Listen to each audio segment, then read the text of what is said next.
Welcome to The Kingstonian, a podcast that profiles individuals who are passionate about what they do for a living, about what organization they belong to, or simply passionate about the community they are a part of. Hello there, and welcome. My name is Dave Cunningham.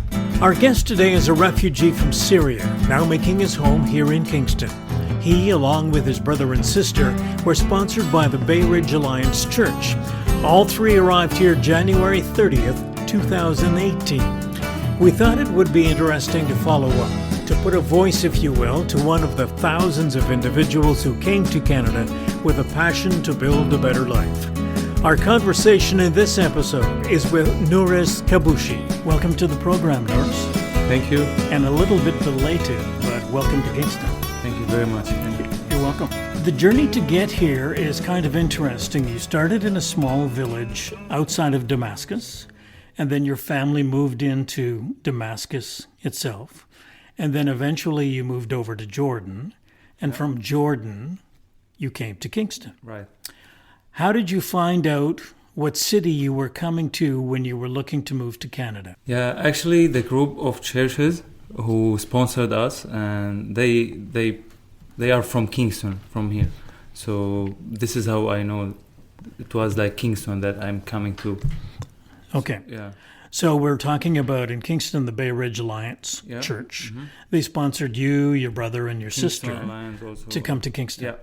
So you're sitting in Jordan and you're finding out that you are coming to Kingston. How long did it take you before you found out Kingston was where you were coming to when you actually got here? Like the whole process takes like around 1 year and 3 months. Okay. Yeah, like it was like very long process, like paperwork, medical checks, and all this kind of paperwork. It takes a long time. So I would assume that when you're sitting in Jordan waiting to come here, you are going on the internet to try to find something out about Kingston.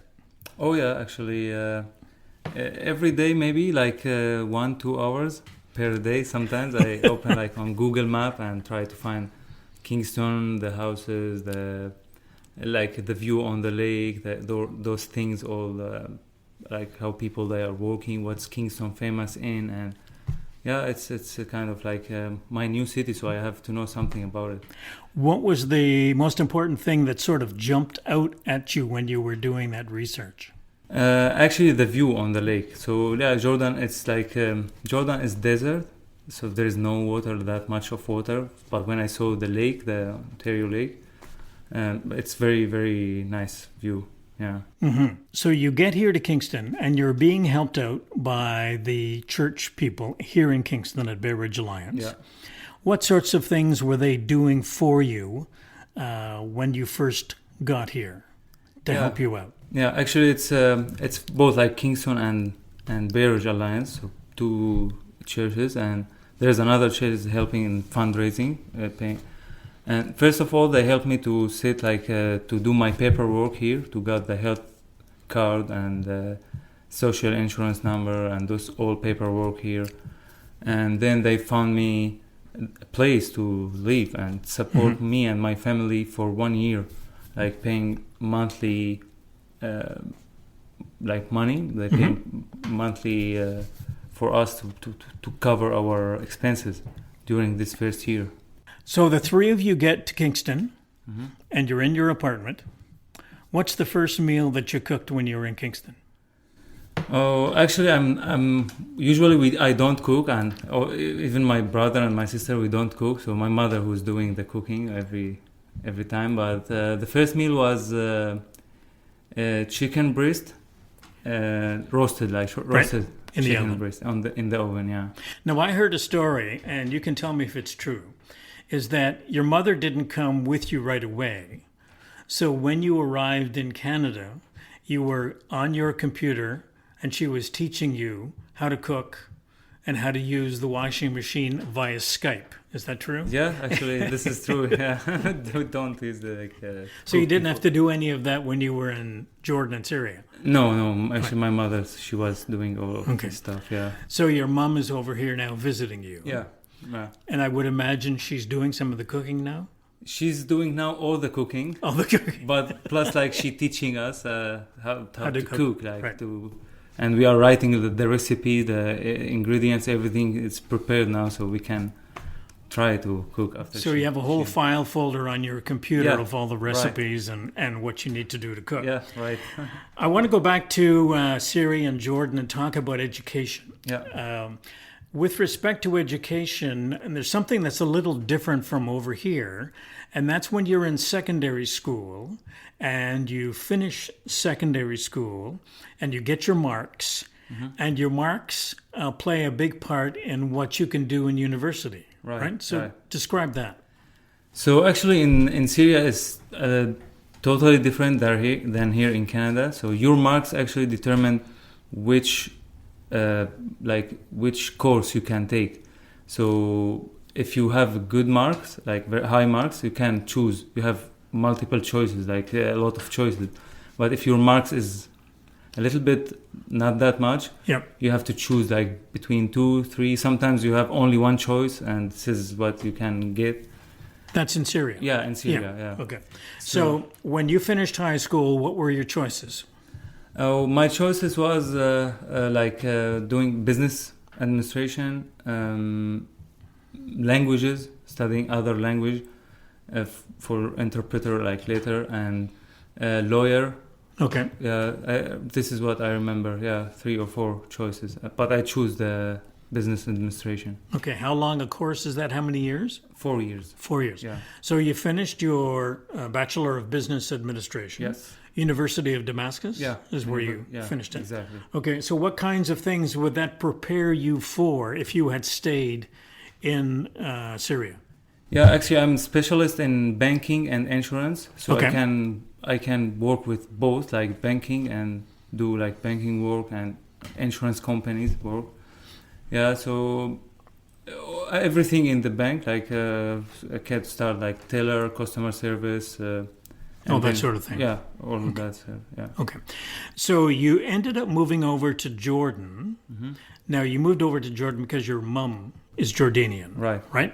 But you were Syrian, and you can't really stay in Jordan long term because you don't have any rights because you're not Jordanian, right? Yeah. Okay. So the decision was to come to Canada. Exactly. So before we leave education, there's something that's a little different. Although we do have private schools in North America, but we don't have a lot of them. But in Syria, you had private universities and universities run by the government. Yes, correct? Both, yeah.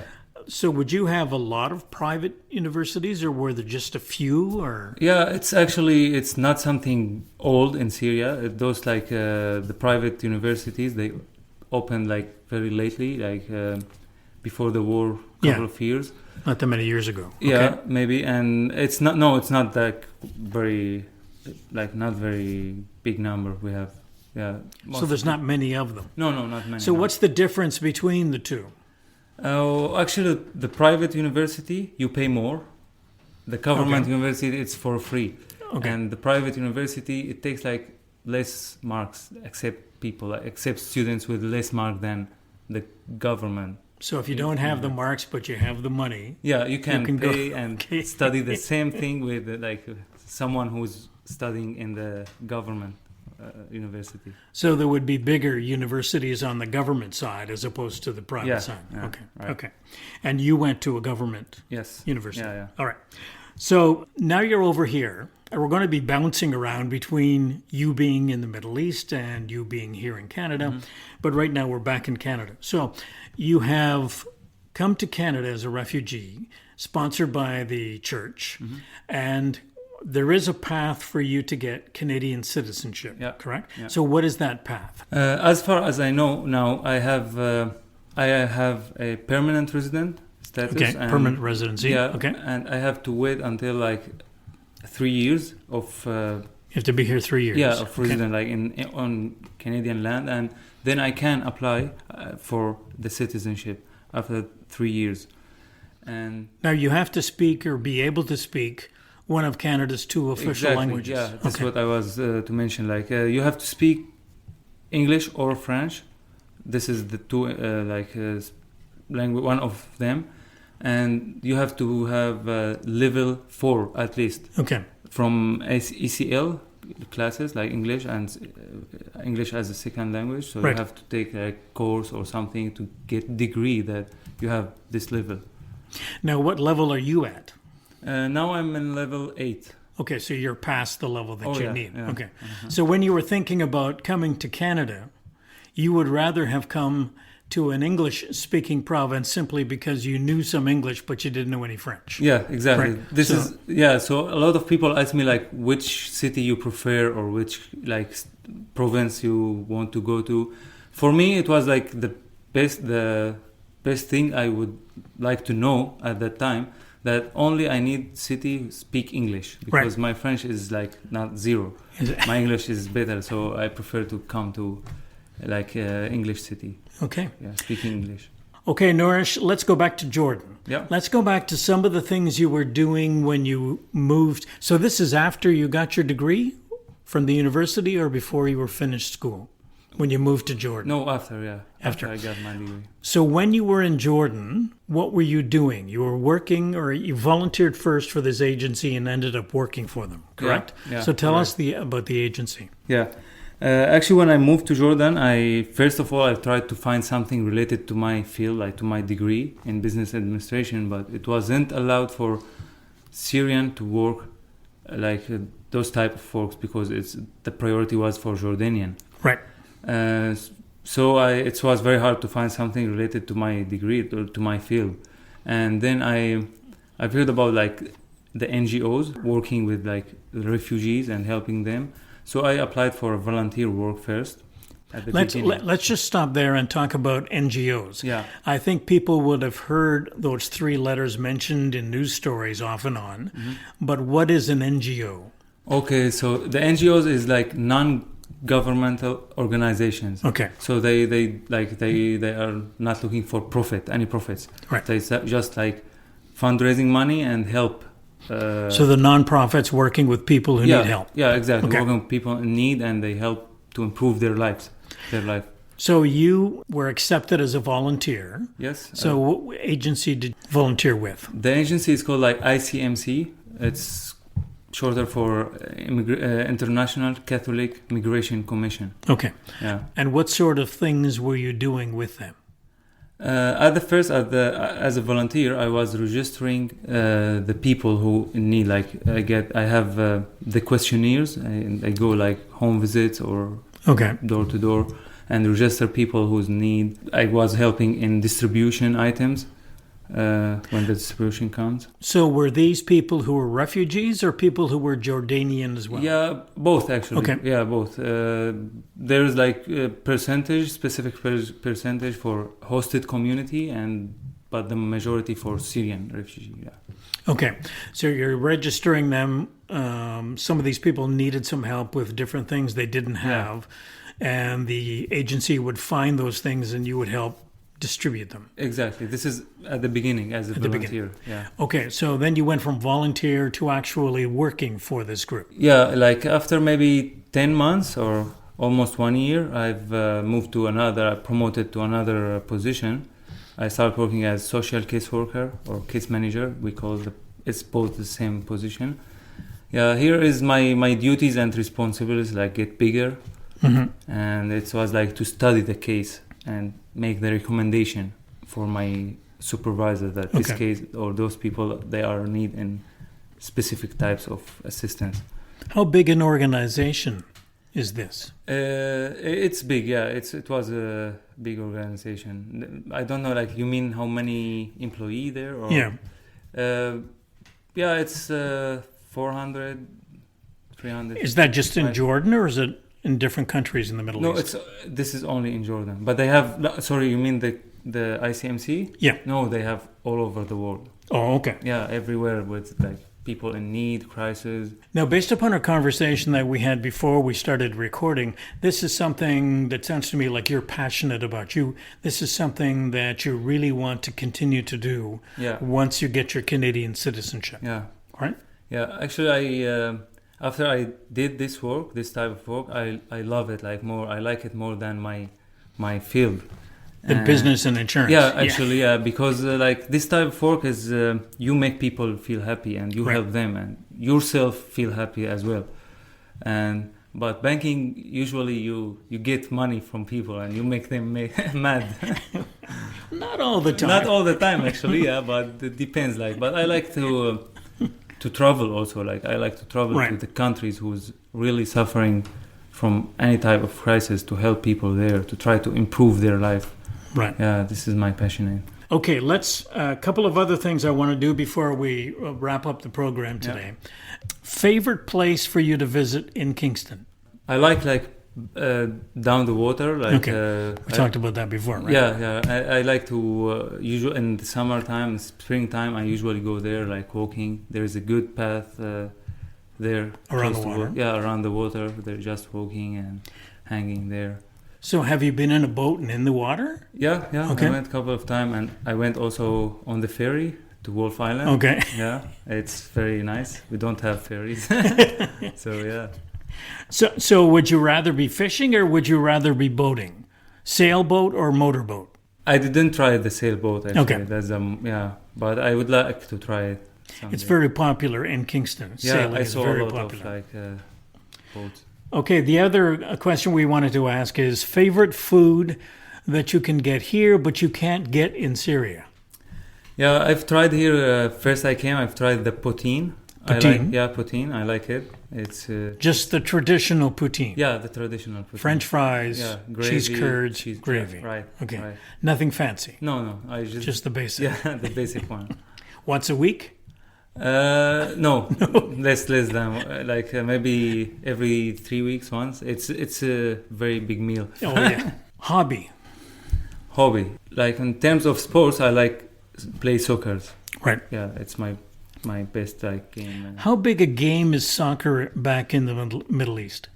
I would say it's the number one. Like it's the first number one sport. Yeah, number one sport for people to play and watch and like talk. Even like young people, always they are talking about soccer, about the teams, and this is the major thing.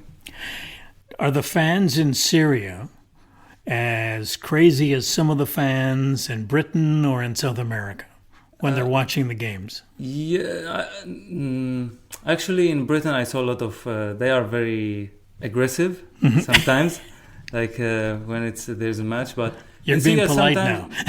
Sorry? You're being polite. Oh, yeah.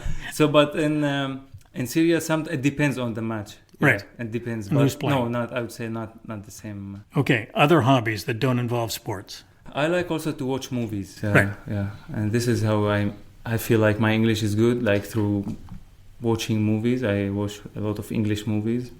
I've heard that from a lot of people who don't speak English, is they learn to speak it by watching television or movies. Yeah. And if they watch it often enough, they get to understand a bit more. Exactly. Yeah. So what's your favorite movie? Or one of your favorite movies? Yeah, one of my favorite, because there's a lot actually. One of my favorite movie actually is the Braveheart. The Mel Gibson movie. Mel Gibson movie, yeah, I like it. Very, like, good story, good acting, everything was perfect. Good action. Yeah. Good ending also, like. Yeah. Didn't he die at the end? Yeah, he died, but this is not as, like, usually the hero is still alive every movie, but this movie was different. Yeah, it was different. Good. We've come to the end of our program. Yeah. We have run out of time, okay. And I really appreciate you taking the time to sit down and have a conversation. Thank you very much for having me also.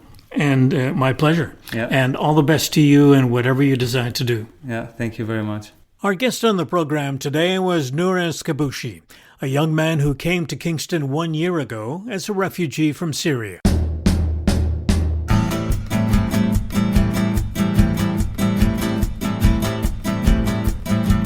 Theme music for the program is Stasis Oasis, a tune written and performed by Kingston musician Tim Aylesworth. If you have any questions, comments, or suggestions about any of our episodes, please send a note to the Kingstonian Podcast Facebook page. This is Dave Cunningham from Kingston, Ontario. Thank you for listening. Until next time.